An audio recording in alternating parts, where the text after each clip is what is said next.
Boa noite, pedimos desculpa por este atraso, tivemos alguns problemas em editar o vídeo no Facebook, mas iremos então dar início à ação pública sobre os resultados preliminares de Sarilhos Grandes da campanha SAN 2020, que foi realizada entre 13 de julho a 2 de outubro deste ano.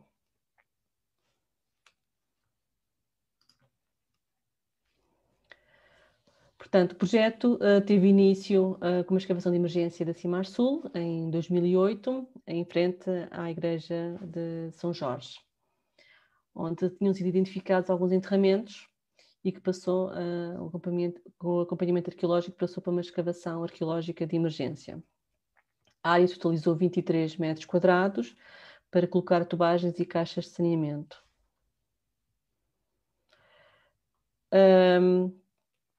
Foram identificados 21 enterramentos e 6 ossários.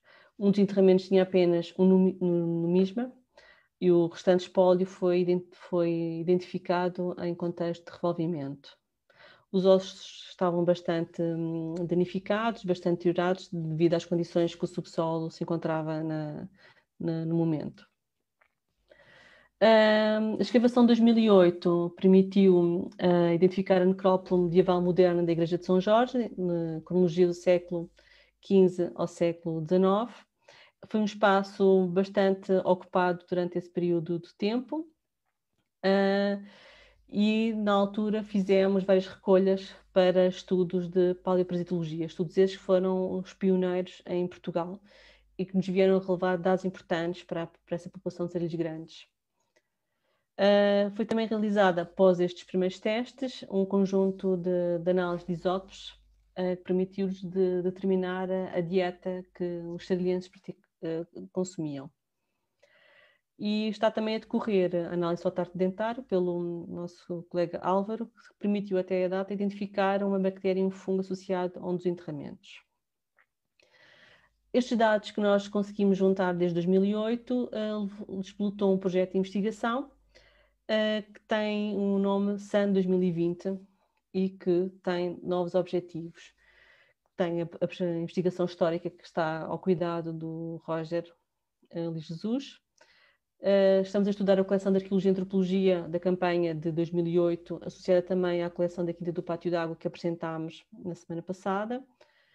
Mas para conseguirmos programar uma campanha arqueológica em 2020, realizámos prospeção geofísica no interior e no exterior da Igreja de São Jorge e da Ermida Nossa Senhora da Piedade. E assim identificar espaços com potencial arqueológico e determinar áreas de escavação ou sondagens de escavação. Criou-se um campo-escola de Arqueologia e Antropologia, que foi aberto à comunidade universitária e à comunidade local, que decorreu, como eu disse, de 13 de julho a 2 de outubro. Tivemos a participação de 18 voluntários que foram essenciais à realização desta campanha, apesar dos constrangimentos do Covid-19.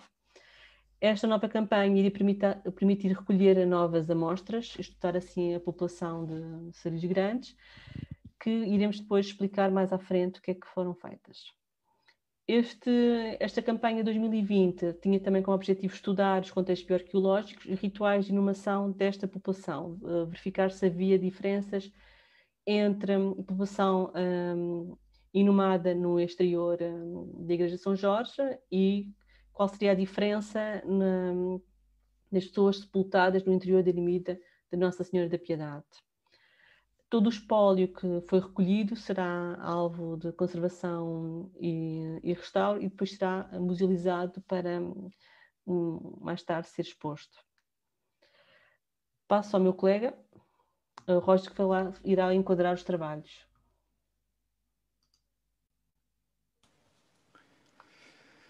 Boa noite a todos. Portanto, vamos agora falar, portanto, da parte do contexto histórico, mais uma vez. O projeto em si, como a Paula explicou, portanto, procura analisar Sarilhos Grandes da perspectiva histórica, na longa duração. Daí que, obviamente, temos este contexto geral, não é? Enfim, que estamos a falar de Sarilhos Grandes, uma freguesia, uma paróquia, enfim, na margem sul. O objetivo é também compreender nele no seu contexto da Banda de Além, aquele que é conhecido como a Banda de Além, que é a margem sul em si, mas também no seu contexto municipal, que é no seu contexto de Aldeia Galega do Ribatejo, atual Montijo, não só Sarilhos Grande, mas toda a sua envolvente, aquilo que é em parte a sua freguesia hoje, como puderam ver aí a vermelho, mas obviamente o cerne é a sua zona histórica, onde temos a igreja de São Jorge e adoçada no seu pano de muralha, digamos assim, norte, a ermida de Nossa Senhora da Piedade. Ora, o que temos realmente dentro deste projeto são várias valias e que giram sempre à volta deste conjunto que estamos a ver aqui, não é? Deste conjunto edificado, mas, portanto, estas valias, portanto, e como a Paula também já disse, portanto, há um estudo histórico, arqueológico e antropológico. No caso do estudo histórico, que é o que eu falarei brevemente aqui, temos Sarilhos Grandes ao longo dos séculos, compreender realmente a evolução da localidade e uma segunda vertente que diz respeito aos cotrins e perceber a ligação desta família nobre a Sarilhos Grandes.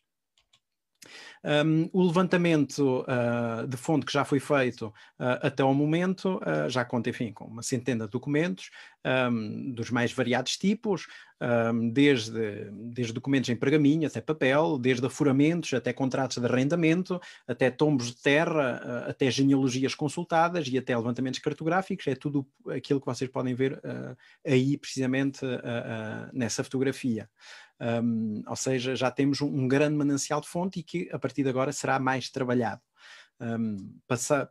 Passámos por uma recolha de documentação histórica por variados sítios, obviamente, nomeadamente, enfim, esta é uma lista muito sumária, pelo Arquivo Nacional da Torre do Tombo, enfim, onde temos a maior parte da documentação do reino, não é? A documentação administrativa, mas como também a documentação dos mosteiros, dos conventos, enfim, também arquivos privados que mostram precisamente a posse de terra e a questão de terra em Sarilhos Grandes. Na Biblioteca Nacional de Lisboa consultámos muitas genealogias lá, na Biblioteca da Ajuda, e em aspas, no Arquivo Histórico da Casa da Moeda, onde guarda registros que também dizem respeito aos cotrins, no Arquivo Histórico Militar, onde consultámos, por exemplo, cartas militares e outra documentação, no Arquivo Histórico da Cúria Patriarcal de Lisboa, que guarda um grande manancial de documentação inédita relativamente, por exemplo, a visitações episcopais, a visitas pastorais, que nos mostra, enfim, um pouco do que é o cotidiano da vida de Sarilhos Grandes.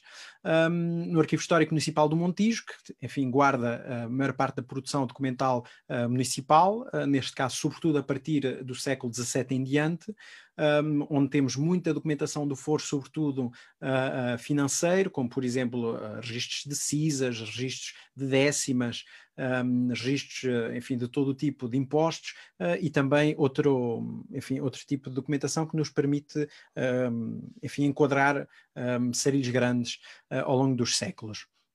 Temos o Arquivo Histórico da Paróquia de Montijo e, além disso, obviamente, o Arquivo Distrital de Setúbal. Enfim, isto são alguns dos pontos pelo qual o projeto já passou. Temos ainda outras valias, nomeadamente, por exemplo, a Biblioteca Pública de Évora. É um dos pontos que também iremos visitar, tendo em conta a documentação dos cotrins em Évora.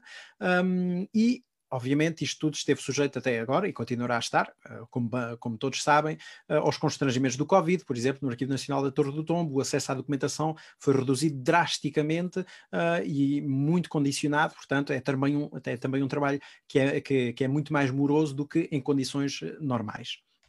Sobre Sarilhos Grandes em si, conseguimos compreender um pouco a evolução já dos dados que tínhamos até agora já recolhidos, ou seja, um crescimento acentuado até ao século XVI, pelo menos, como podem ver aí, nesse caso do levantamento de fontes relativamente aos habitantes de Sarilhos Grandes, onde teríamos passamos de cerca de 130 habitantes, aproximadamente, em 1532, no numeramento, até quase 200 no século XVII, e depois... neste momento já podemos mostrar mais dados relativamente a isso, a partir dos registros de róis de confessados guardados na Cúria Patriarcal de Lisboa, onde se mostra que no século XVIII tem uma série bastante completa relativamente aos rostos confessados, que mostra precisamente o número de maiores ou de comungados, de confessados na paróquia, mas neste caso temos, apesar de alguma flutuação, de alguns picos e de algumas quedas abruptas, o que também poderá ser devido a erros da documentação, erros da informação dada pelos próprios padres, mas portanto temos aí uma população que evolui muito paulatinamente. E isso já também tínhamos noção a partir dos registros paroquiais de Sarilhos Grandes. Infelizmente, um dos grandes handicaps do projeto é que só há registros paroquiais, ou seja, registros de batismos, casamentos e óbitos para Sarilhos Grandes a partir de 1769. O potencial das fontes que teríamos para o período anterior não existe, pelo que temos que recorrer a outro tipo de fontes, tal como, por exemplo, os rostos confessados, que eu acabei de mostrar, mas neste caso este gráfico já é feito com base nos registros que temos e, portanto, o que mostra aí temos os óbitos azul e, portanto, temos uma taxa de mortalidade altíssima, uma taxa de mortalidade altíssima e uma taxa de natalidade, aqui contada a partir dos batismos, não é? Claro, também relativamente baixa. Ou seja, temos aí, obviamente, um problema demográfico. O que também conseguimos mostrar é que Sarilhos Grandes tem a sua importância também enquanto local de passagem.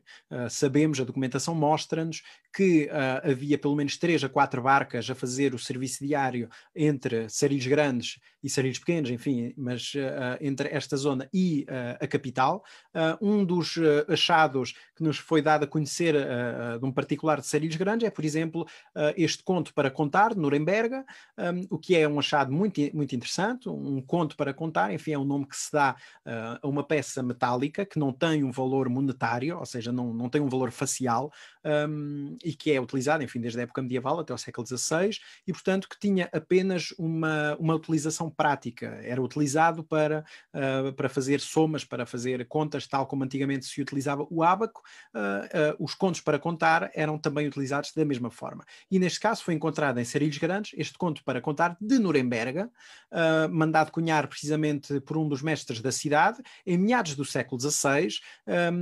Enfim, não revela que haveria uma comunidade, obviamente, alemã em Sarilhos Grandes, mas na realidade que terá lá passado, porque este tipo de material é apenas utilizado em aplicações, chamemos-lhe assim, financeiras, e portanto o que demonstra é que realmente há uma passagem por Sarilhos Grandes, de onde este conto terá caído, terá ficado, enfim, esquecido até aos dias de hoje. E portanto mostra realmente esta circulação de pessoas e Sarilhos Grandes enquanto ponto de passagem. A cartografia, que também já nos debruçámos um pouco, mostra também isso. Neste mapa dos inícios do século XVIII, que mostra precisamente ao ponteado, que vocês podem ver aqui, isto, portanto, é as barcas, não é, de Lisboa, enfim, o serviço de transbordo, e, portanto, temos aqui Sarilhos Grandes, enfim, como ponto, obviamente, que, como eu já referi, e mesmo neste mapa que temos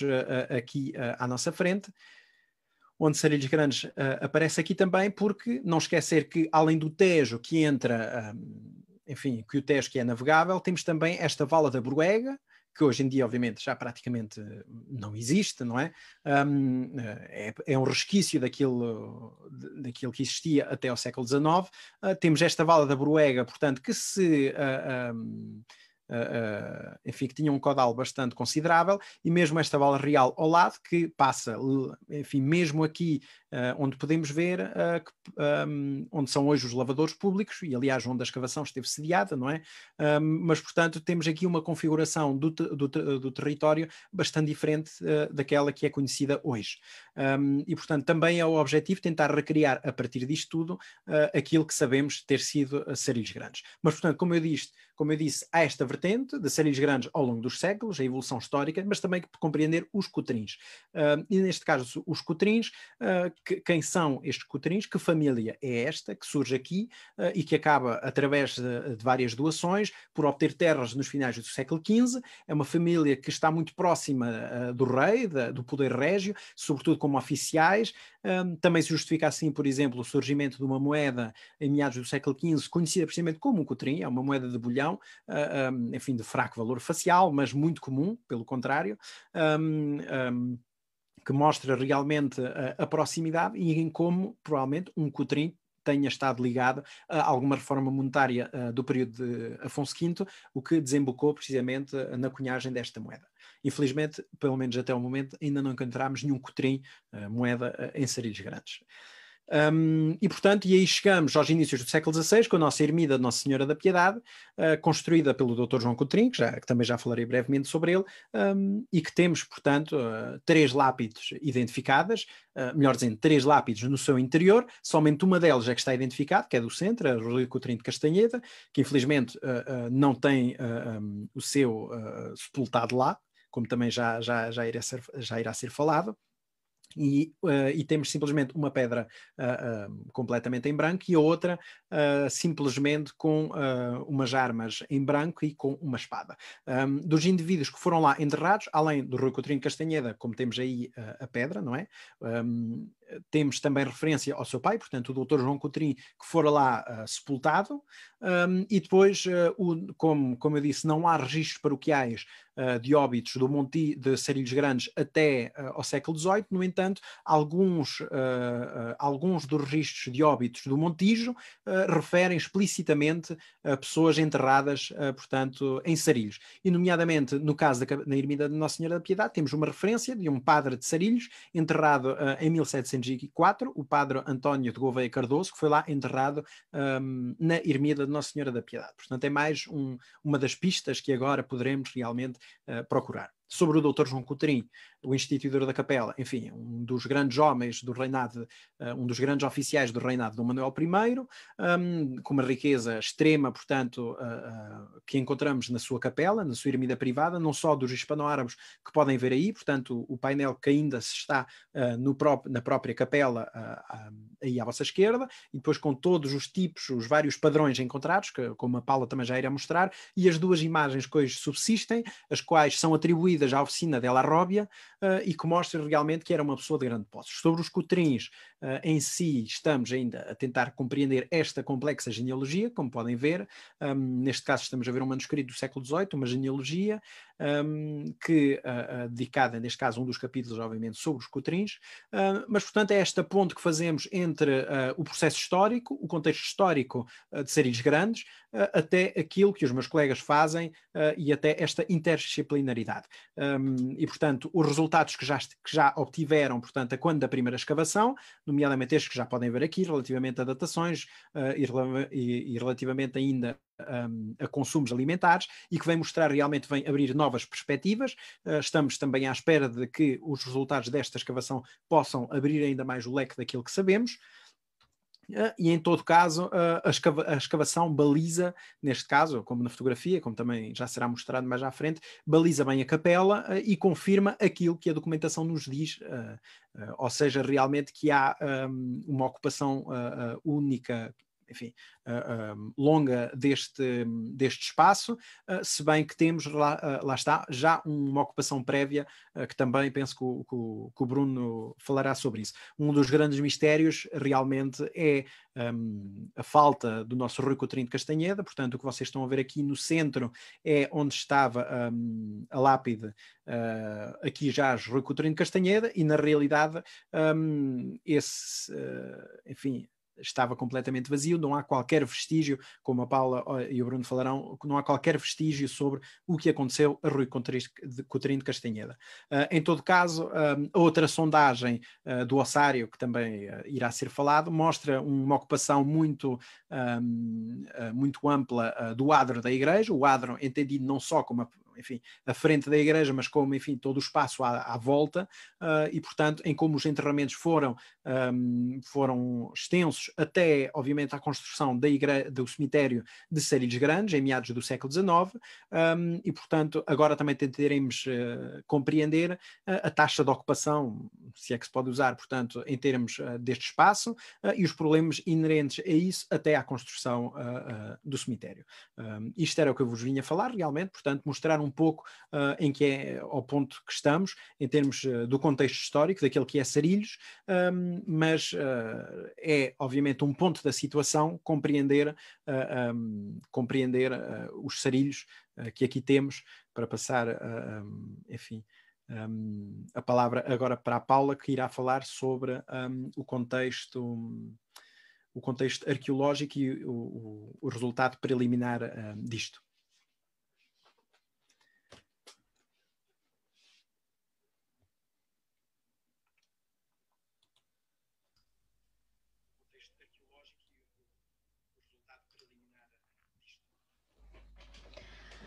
Em 2020, como já temos vindo a dizer, programámos o nosso campo escola e que foi precedido de algumas tarefas de campo. Começámos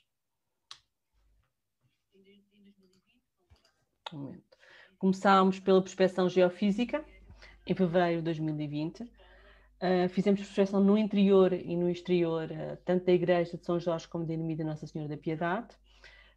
Varremos, por assim dizer, o subsolo e as paredes da Igreja de São Jorge, que desce para a Ermida Nossa Senhora da Piedade, que tinha como objetivo identificar estruturas arqueológicas, depressões, infraestruturas atuais, alicerces, informações que pudessem vir a ser úteis para a gente programar, para nós podermos programar a campanha de 2020. Vocês têm algumas imagens dessas prospeções que depois foram complementadas com uma tomografia sísmica na traseira da Igreja de São Jorge. Na imagem, vocês veem as áreas da prospeção geofísica, sinalizada como GR1, GR2, GR3, por aí fora. Nós programámos umas sondagens na GR3 e na GR4 e no exterior, no local da GR17. Com base nos dados que nos foram facultados pela prospeção geofísica. Nesta imagem que vocês estão a ver, estão sinalizadas várias infraestruturas, bem como o atual pavimento no interior da igreja, bem sinalizado aqui. Aqui vocês veem a vala de infraestruturas de água e eletricidade que existem atualmente, nos permitiu programar as sondagens no exterior e prever situações que pudessem ter causado dano à necrópole. Em março, demos início ao levantamento das 3 lápides funerárias. Foi um trabalho complicado, que elas têm cerca de 1,5 toneladas cada uma. Foram levantadas com 2 pórticos e neste momento estão a aguardar tratamento de conservação e restauro. Entre julho e outubro, demos então início à escavação arqueológica, caracterizada por 2 áreas de escavação, a área 1 e a área 2. A área 1 corresponde ao interior da Ermida Nossa Senhora da Piedade, a área 2 ao exterior, mesmo na traseira do altar. Participaram 18 voluntários, a quem nós agradecemos a colaboração. Não seria possível ter alcançado estes resultados. Durante o campo escola tivemos vários cursos e workshops temáticos, recebemos vários investigadores de áreas distintas, que foram dando algumas indicações e noções da interdisciplinaridade do projeto e daquilo que pode ser realizado futuramente. O registro arqueológico foi feito com recurso de levantamento topográfico, levantamento 3D, de todos os contextos, tanto arqueológicos como bioarqueológicos. Todo o material recolhido, ou seja, todos os sedimentos que nós fomos recolhendo foram todos crivados com malha de 2 milímetros, ou seja, todos os objetos foram recolhidos, inclusive microfaunas, alfinetes, pequenos objetos que estariam perdidos se não tivéssemos aplicado este tipo de malha. Recolhemos também amostras de todo o sedimento que fomos cavando, inclusive de sedimento junto aos enterramentos, para depois fazer as amostras paleontológicas, proteómicas e outras. Na área 1, isto é o plano inicial que estão a ver. Após o levantamento das lápides, é o que nós verificamos. Identificámos, após a limpeza do primeiro plano, uma área com pavimento, tijoleira e a preparação em argamassa junto ao altar, neste local e neste, e aqui também. Identificámos também vários tipos de sedimento, destacamos este sedimento onde estava a lápide com a pedra de armas e a espada, que caracterizava-se por ser um sedimento, todos eles muito solto, areia de praia, mas com uma grande concentração de cal. Ao centro seria a sepultura do Rui Coutinho de Castanheda e na lateral era a lápide que não estava identificada. Nestes sedimentos que nós começámos a escavar, identificámos um grande número de azulejos hispano-árabes, padrões diferentes de grande exuberância, que são associados, foram interpretados como um pavimento, compunham um pavimento de tijoleira e seriam apontamentos desse pavimento. No total, na área 1, foram escavados 10 enterramentos, 4 dos quais são anteriores à construção da ermida de Nossa Senhora da Piedade. Aqui está a área 1 assinalada, a área de escavação. Aqui é o altar que não foi intervencionado, e esta área também não foi escavada, que foi mantida como reserva científica para um futuro se poder intervencionar. Nesta imagem vê-se o pavimento, os restos desse pavimento de tijoleira, aqui ainda se vê um bocado, com argamassa, e ainda fragmentos que estavam em muito mau estado, muito mal conservados durante este tempo todo, que depois levaram o pavimento atual, que acabou por danificar este pavimento de tijoleira.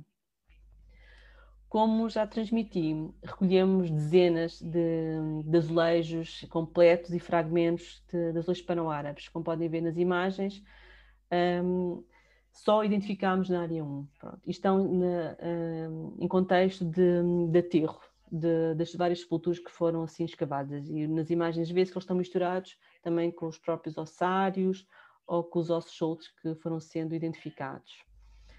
Aqui vê-se perfeitamente o contexto de um ossário, com um azulejo completo.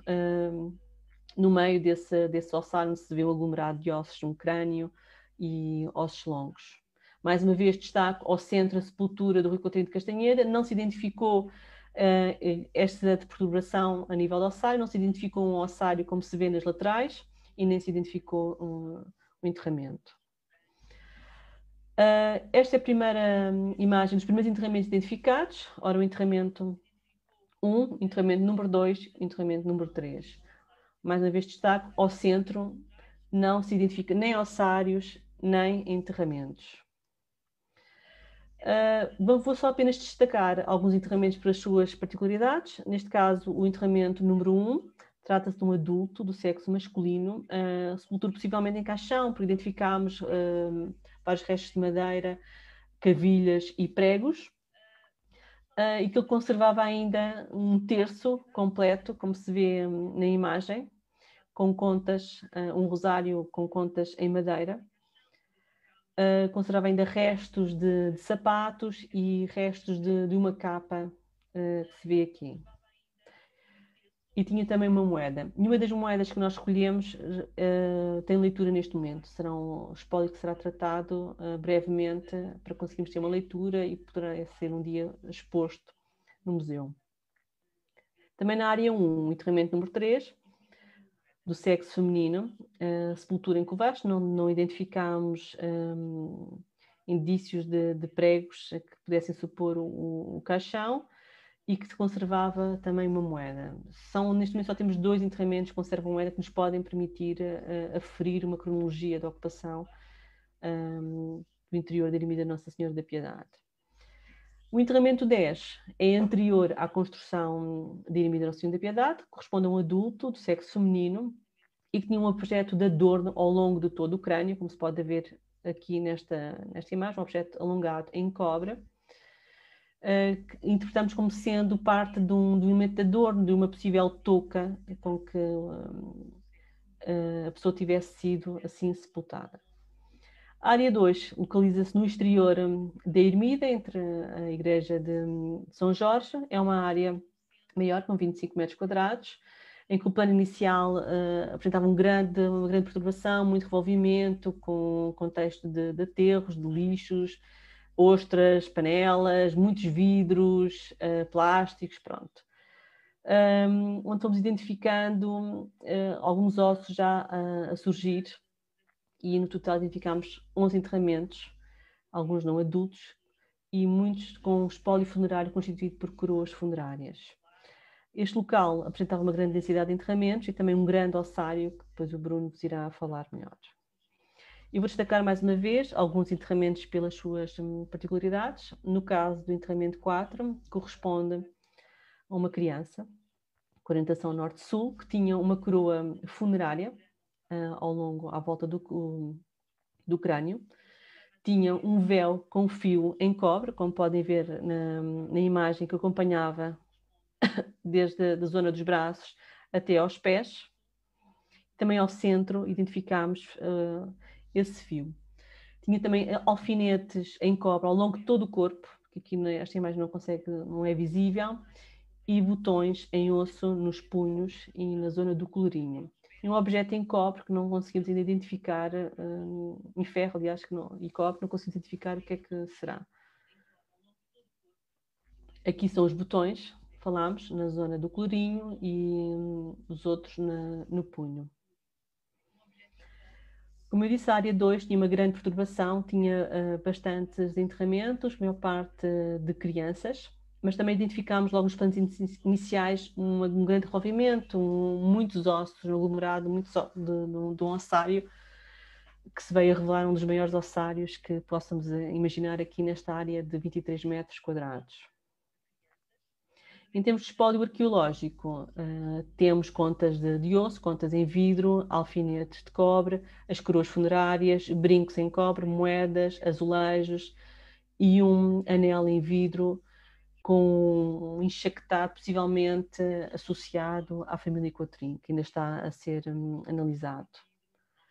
No caso dos hispano-árabes, como eu disse, há uma grande diversidade de padrões. São azulejos que foram produzidos entre o século XV e o século XVI, de produção sevilhana, e foram utilizados como pavimento, que seria um pavimento em tijolaria, que também identificámos fragmentos, e eles fariam alguma composição que não chegou até hoje, mas que restam estas peças inteiras e os fragmentos que foram recolhidos. Bom, passo a palavra ao meu colega Bruno, para falar sobre a componente de antropologia.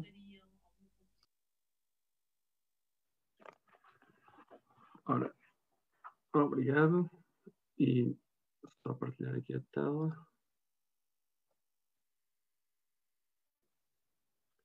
Ora, muito boa noite a todos. Vou terminar então esta apresentação com alguns resultados ainda muito preliminares sobre a antropologia biológica da escavação deste ano, em Sarilhos Grandes, mas também com algumas perspectivas sobre os próximos passos deste projeto.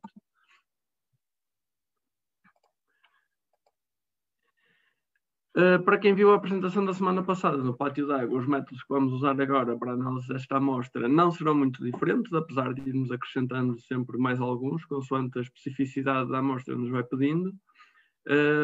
Para já, vou falar da aplicação destes métodos enquanto escavávamos e o porquê de o fazermos durante a escavação, também para irem percebendo o que íamos fazendo e as dificuldades que íamos tendo.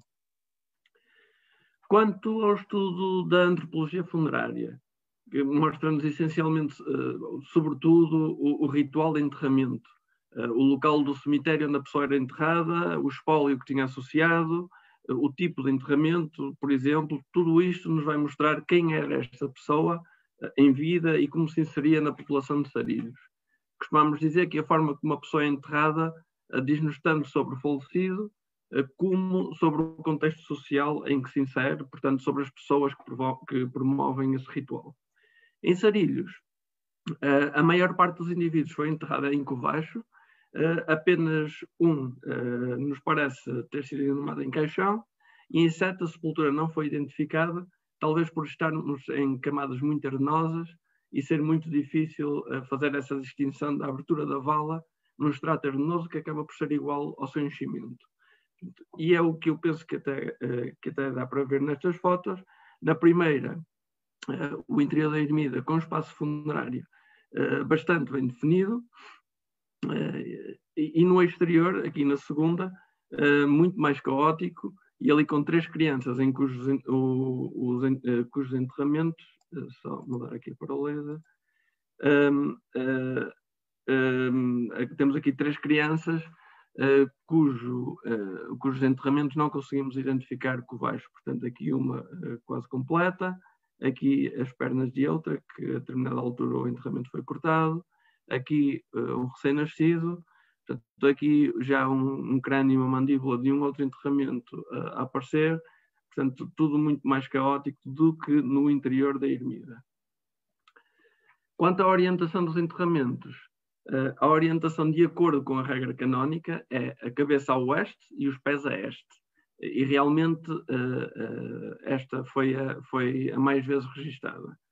No entanto, tivemos um conjunto anormal de enterramentos com outras orientações.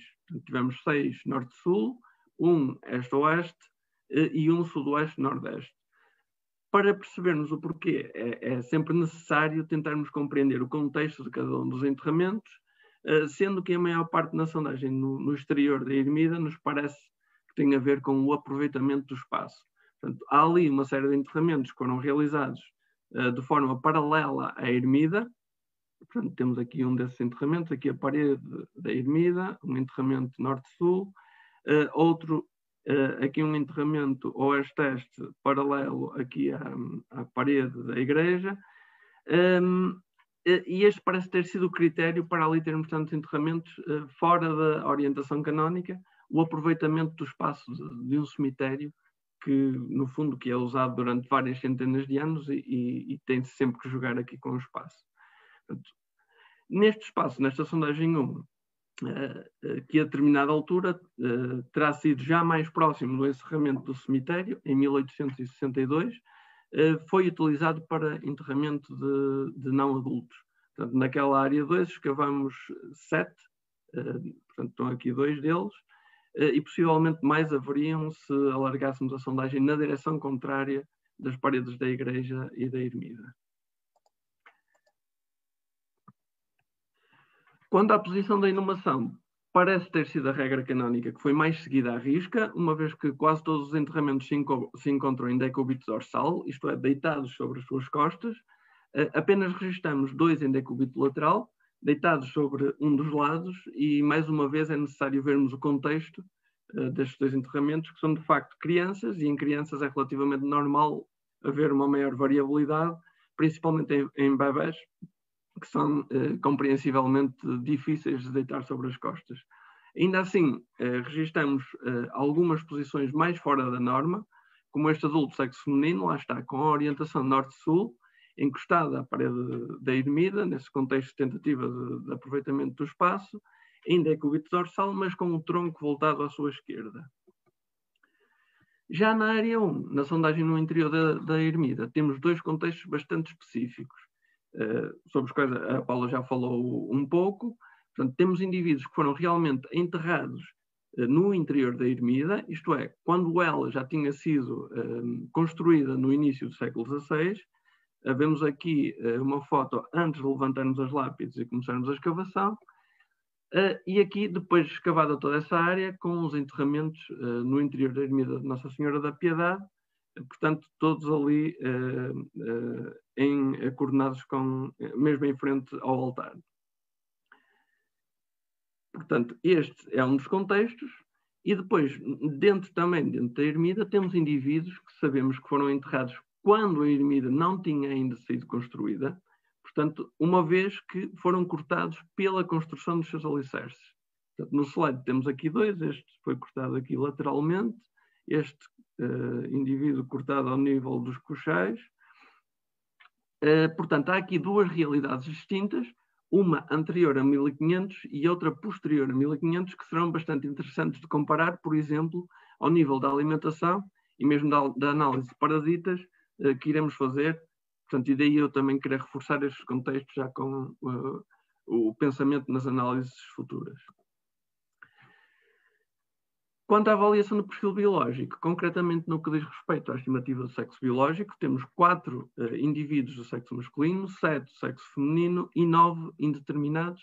E indeterminados, quer porque são não adultos e não é possível estimar o respectivo sexo biológico, ou porque o tamanho ou morfologia dos ossos deixa sempre algumas dúvidas, e aí preferimos dizer que são indeterminados, ou porque os ossos estão simplesmente mal preservados e não conseguimos perceber. Quanto à idade à morte, temos 3 indivíduos perinatais, portanto, que poderão ser fetos ou recém-nascidos, 1 dentro da primeira infância, 4 na segunda e a maior parte adultos. Quanto a este tema, queria falar muito rapidamente de algumas das dificuldades que vamos tendo ao longo da escavação.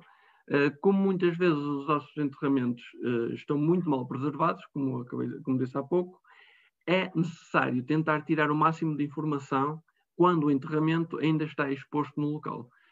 E é isso que fazemos muitas vezes e que aqui no vídeo que vos queria mostrar, vemos o Ângelo, um dos nossos voluntários, a medir o húmero do braço direito de uma criança, de forma a percebermos a sua idade à morte.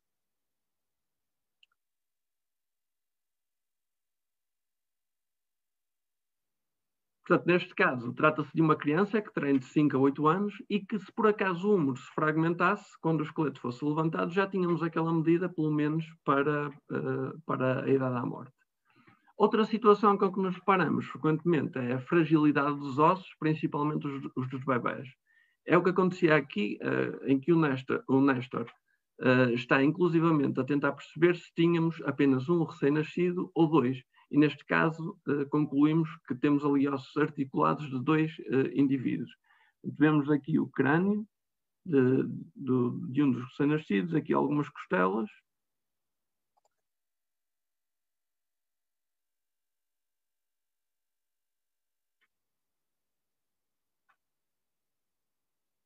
Portanto, todos estes ossos são desenhados, identificados individualmente e coordenados geograficamente, de forma a sabermos exatamente a que indivíduo pertencem. Para além dos enterramentos, temos também os ossários. Escavamos 7 ossários nas áreas 1 e 2. Na imagem temos o ossário 7, e se há voluntários que estiveram na escavação a ver-nos em casa, acho que imediatamente o reconhecerão.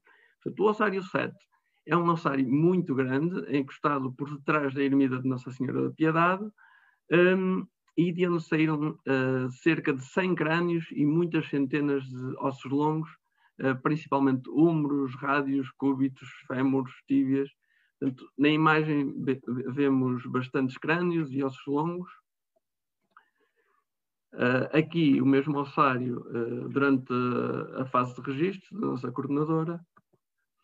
E aqui um pequeno vídeo durante a sua escavação. Portanto, nós registramos este ossário por camadas e por esta altura estávamos a tirar uma das camadas de ossos e a definir a seguinte para a registrar novamente.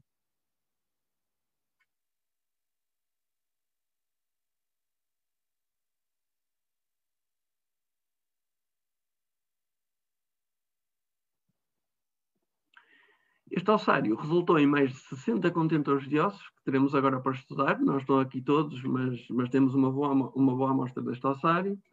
Portanto, o facto de termos tantos crânios, dou aqui o exemplo dos crânios, mas podia falar de outros ossos bastante ou bem representados no ossário 7, vai fazer com que possamos estudar sistematicamente várias doenças. E quando falo de várias doenças, como a sinusite, portanto, alterações que podemos ver na foto, estas formações ósseas nesta estrutura oca que todos temos no crânio, o seio maxilar, os seios maxilares, e porque aqui está fragmentado é possível ver. Portanto, a fratura facial ou craniana, tantas vezes associada à violência interpessoal, a patologia oral, cáries, perda dentária ante-mortem, tártaro, por exemplo, como vimos a semana passada na apresentação do Pátio d'Água, mas agora com uma amostra muito maior. Portanto, apesar de não estarmos a falar de enterramentos, um ossário tão grande pode dar-nos informação igualmente bastante útil, neste caso, não tanto sobre um indivíduo específico, mas sobre uma amostra grande da população de sarilhos ao longo dos últimos séculos, e sabemos que Sarilhos nunca teve uma população numerosa, como nos mostrou o Roger. Isto é, ficamos a conhecer como determinadas doenças estiveram presentes na população de Sarilhos grandes. E será também isso que iremos estudar nos próximos meses. Para além disso, a presença de tantos ossos vai originar obrigatoriamente a presença de casos específicos muito interessantes. Vou dar apenas 2 exemplos que identificamos durante a escavação. Na foto temos duas tíbias recuperadas na área 1, que pertencerão ao mesmo indivíduo e que parecem com lesões já avançadas e possivelmente decorrentes da presença de sífilis, portanto uma doença normalmente de transmissão sexual. Ambas aparentam estar normais na metade proximal, portanto a metade proximal em ambas parece normal, mas na metade distal de ambas as tíbias temos este engrossamento, este espessamento cortical e também do canal medular que vemos noutros casos conhecidos de sífilis. Portanto, para percebermos como é que o processo patológico avançou aqui, vamos precisar de radiologia para percebermos exatamente o que é que isso passou. Portanto, a sífilis é uma treponematose, que é o nome dado a qualquer uma destas doenças causadas por 4 membros da bactéria Treponema pallidum, daí as treponematoses, e na área geográfica onde nos encontramos, na Europa, é a sífilis adquirida ou congénita, aquela que está presente. Este tipo de lesões ósseas pode começar na fase secundária da doença, mas principalmente na terciária, isto é, entre os 2 e 10 anos depois da infecção inicial. Este indivíduo, com as lesões que tem, já estaria numa fase avançada da doença. Outro caso muito interessante e raro, no contexto das populações do passado, é o do indivíduo 12. Vemos ainda algumas fotos preliminares de campo em que toda a articulação do cotovelo esquerdo está destruída, lesão que resulta de um provável caso de varíola nos seus estados também já mais avançados e quando atinge as articulações. A varíola foi uma doença infecciosa bastante letal, que sabemos, através do que a história nos diz, que esteve presente também em Portugal através de várias vagas endémicas e epidémicas, tendo sido declarada erradicada pela Organização Mundial de Saúde em 1980. Portanto, algumas décadas após a introdução obrigatória da vacinação contra a doença. Apesar de ser uma doença relativamente comum no passado e bastante letal, como disse, não é comum deixar vestígios nos ossos. Na realidade, não há nenhum caso conhecido em Portugal e há 4, salvo erro, na literatura a nível mundial sobre populações do passado. Na imagem da direita, vemos um destes pouquíssimos exemplos de um sítio arqueológico da época medieval em França. Ambos parecem refletir sequências, então, da varíola, muito idênticas nos seus estados mais avançados, e mostram a destruição de toda a articulação do cotovelo e esta afetação articular da varíola a que se dá este nome esquisito de osteomielites variolosa. Portanto, estes são apenas 2 casos interessantes, mas com certeza outros surgirão no decorrer do estudo de toda a amostra de ossos humanos escavados. Já falei disto na semana passada, mas para quem quer ter já uma ideia do estudo que foi feito nos enterramentos e ossos articulados da escavação de 2008 no adro da Igreja de São Jorge de Sarilhos, os resultados vão ser apresentados e publicados nas atas do 3º Congresso da Associação Portuguesa de Arqueólogos, que se irá realizar dentro de já há menos de um mês. E, em jeito de conclusão, especificamente para esta escavação de Sarilhos Grandes, 2020, para além de todo o estudo, todo o material arqueológico, ou do estudo de todo o material arqueológico e osteológico, alargaremos então as análises à alimentação e estudo de parasitas, de forma a complementarmos toda a informação que já temos da escavação de 2008. Iremos também tentar fazer análise de ADN antigo, de forma a tentarmos perceber se haverá parentesco entre alguns dos indivíduos enterrados no interior da Capela Nossa Senhora da Piedade, e dessa forma se podemos ou não ter elementos da família Coutrinho. E estes são, portanto, os próximos passos, através dos quais pretendemos conhecer melhor a população de Sarilhos, pelo menos desde o século XIV, que é quando se pensa que o cemitério à volta da igreja de São Jorge terá começado a ser usado como tal, como cemitério, até 1862, data em que o atual cemitério passou a ser usado.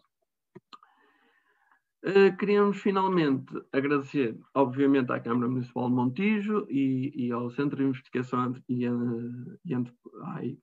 ao Centro de Investigação em Antropologia e Saúde e aos 18 voluntários que passaram pela escavação e contribuíram para levar a bom porto.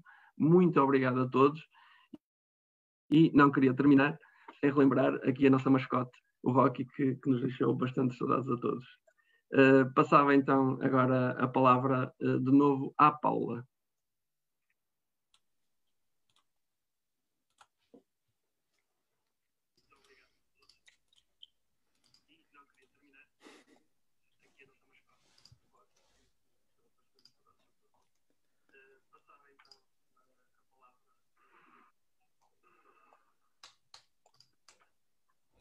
Bom, como o Bruno já fez a abordagem à antropologia, vou encerrar com os comentários finais. Vocês podem colocar questões através do Facebook, nós iremos responder a todas. Mais uma vez aproveito para agradecer a vossa participação e a vossa assistência e encerrar assim estes dados preliminares.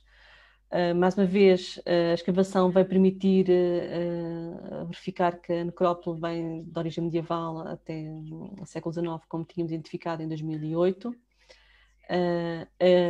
Claramente, a eliminação da Piedade é posterior à necrópole e à Igreja de São Jorge, que nós identificamos enterramentos compatíveis com a Igreja de São Jorge e que terão sido danificados pela construção da ermida.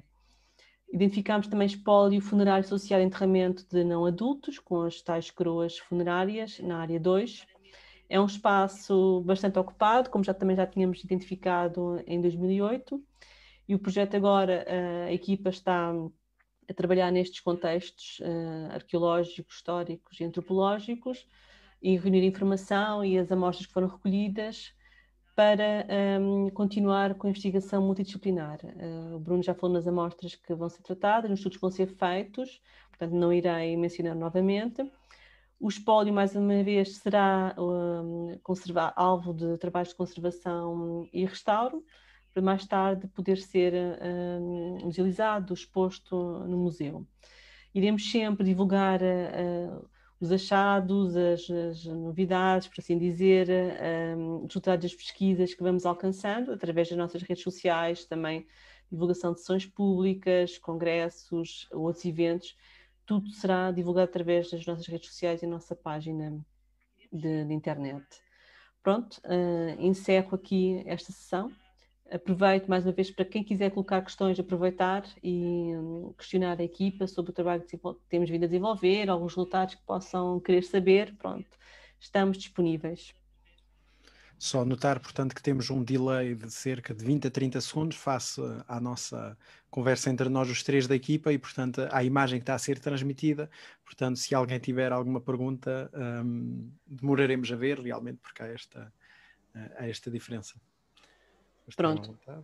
Maria Amélia Campos coloca uma questão relativamente a como é que nós interpretamos estes enterramentos anteriores à igreja, à ermida. Possivelmente haverão outros que são anteriores, mas que nós não conseguimos identificar em contexto arqueológico, porque eles estavam inteiros, mas os outros quadros estavam de facto cortados, destruídos pela parede, pelos alicerces da igreja. Logo, assumimos que são anteriores à construção da ermida e que foram destruídos para esse edificado.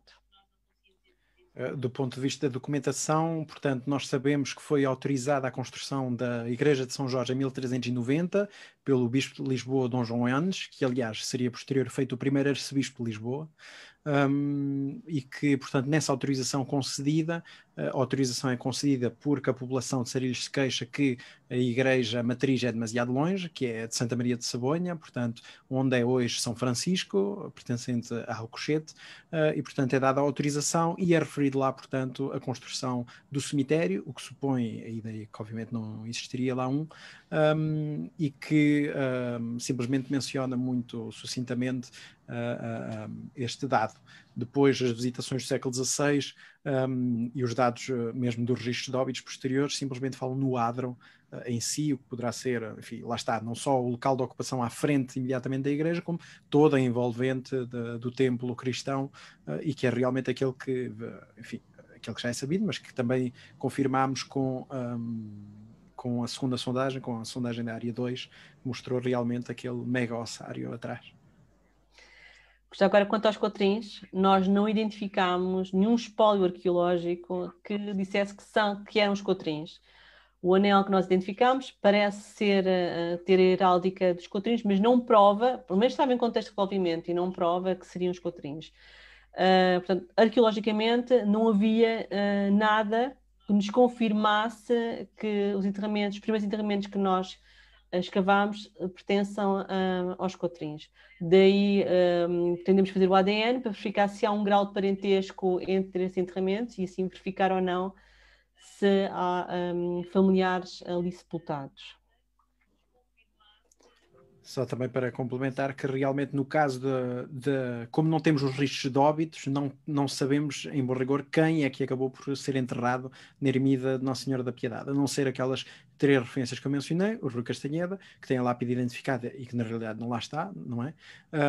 O Dr. João Cotrim e neste caso o Padre António Gouveia de Cardoso, nos inícios do século XVIII, que foi lá enterrado. São os únicos 3 que temos, que a documentação que subsiste nos mostra que foram lá enterrados. Agora, realmente, sabemos que foram lá enterrados mais pessoas porque, enfim, os encontramos, não é?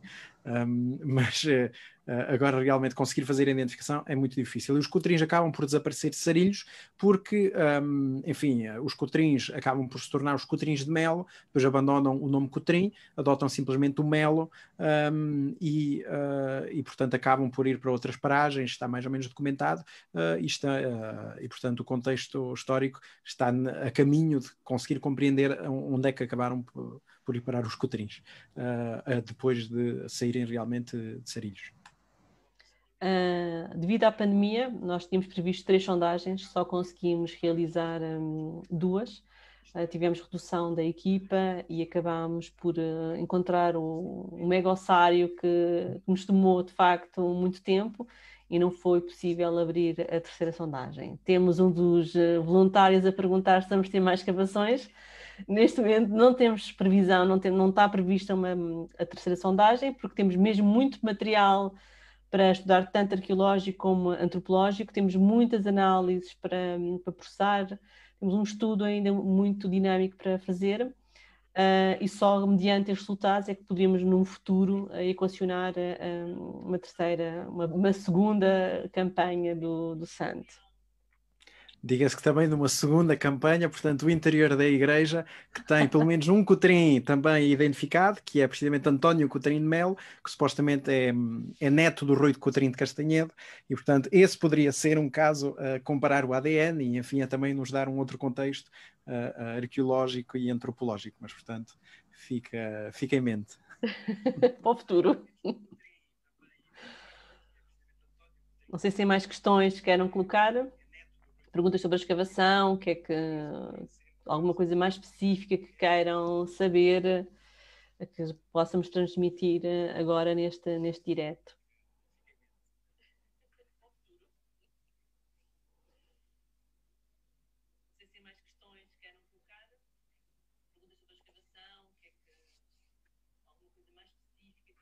Não podem sempre deixar questões quando o direto acabar nos comentários que serão respondidas.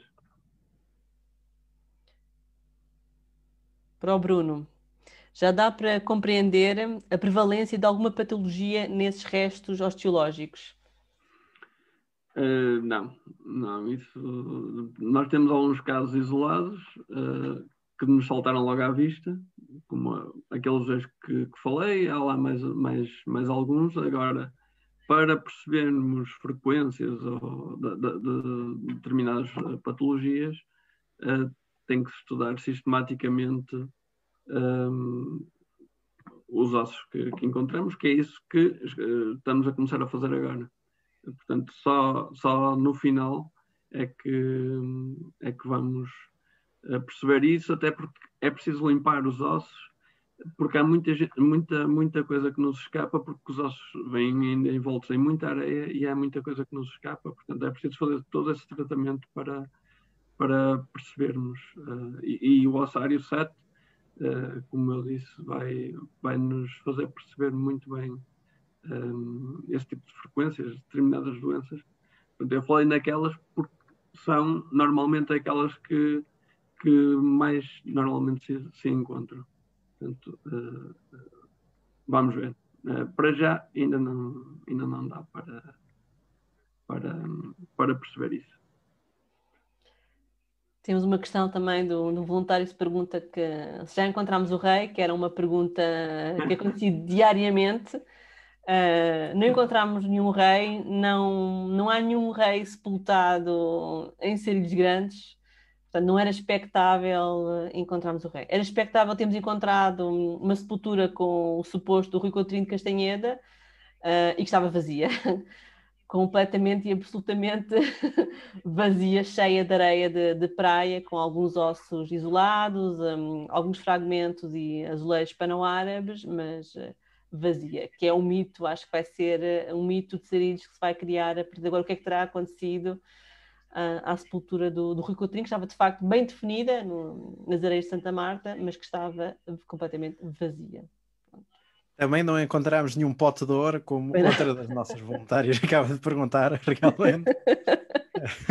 No caso do Rui Coutinho de Castanheda, diga-se de passagem que nos inícios do século XX, Alberto Pimentel publicou uma obra chamada A Extremadura Portuguesa, onde, enfim, neste caso o Montijo ainda era considerado Extremadura, e portanto nas breves páginas dedicadas a Sarilhos Grandes, menciona realmente, portanto, a ermida, menciona o Rui Coutinho de Castanheda e conta que corria ainda a lenda localmente em Sarilhos de que ele teria sido enterrado com a sua armadura de ouro e prata. E que, portanto, e por causa disso, um padre, por volta de meados do século XIX, teria tentado enterrar lá um conhecido lá da vila, do lugar, para tentar sacar, portanto, a armadura. E que os populares se revoltaram e impediram que isso acontecesse. Portanto, não sabemos até que ponto, lá está. Neste momento ainda não encontramos nenhuma documentação que confirmasse o episódio. Não quer dizer que ele não tenha existido, mas mesmo não tendo existido, nestes contornos pode ter existido noutra forma, não é? E, portanto, a história ter acabado por passar e ter sido alterada ligeiramente, com outros contornos mais fantásticos, mas, enfim, o que sabemos, a ausência do Rui Coutinho de Castanheda comprova, no entanto, que ele esteve lá e que foi removido em determinado momento depois do seu sepultamento, depois da abertura da cova, ele foi removido e realmente fica o mistério de Sarilhos. Pode ser que a gente chame o canal História e façamos 6 ou 7 temporadas à volta de isso. Relativamente à cronologia dos sepultamentos da ermida, estão bem balizados por alguns artefactos que foram recolhidos. O mesmo não acontece na área 2. Nós não temos... o espólio que está associado aos enterramentos não permite datar esses enterramentos. O que vai acontecer é que vamos fazer datações, tanto no interior como no exterior, para tentar balizar temporalmente os dois passos de necrópole e tentar chegar a um consenso. Pronto. Temos algumas moedas, mas estão neste momento não são legíveis. Só após a conservação e a restauro é que conseguimos ter essa leitura e nos dar mais pistas sobre a cronologia. Achamos que a ermida foi usada até ao século XVII, possivelmente ao XVIII, com o sepultamento do padre. Pronto. Em termos de materiais arqueológicos, estão muito bem balizados até ao século XVI. Pelo menos os materiais que foram vistos e que vão para estudo, que ainda não estão em estudo. pode até ter algum fragmento de cerâmica que nos possa ter tecnologias mais recentes, mas até à data não apareceu nenhum material que nos ajudasse a datar do século XVIII, a não ser, de facto, o livro de óbitos. Pronto, lá está. Nós estamos agora na fase de estudo, tratamento dos materiais arqueológicos, limpeza, inventário e verificar que peças é que temos, pronto, para depois enquadrar com o contexto histórico e com a parte da antropologia. Bom, acho que não mais ninguém tem perguntas. Não sei se algum de vocês quer dar mais algum esclarecimento, acrescentar mais alguma coisa à comunicação, à sessão. Não, como o Bruno disse, quer dizer, qualquer pessoa que veja, que acabe por ver este vídeo depois deste direto, pode colocar a pergunta e depois será respondida por um membro da equipa posteriormente, seja daqui a uma semana, a um mês, a um ano, enfim, cá estaremos também para esclarecer. Muito obrigada pela vossa participação. Até breve. Boa noite.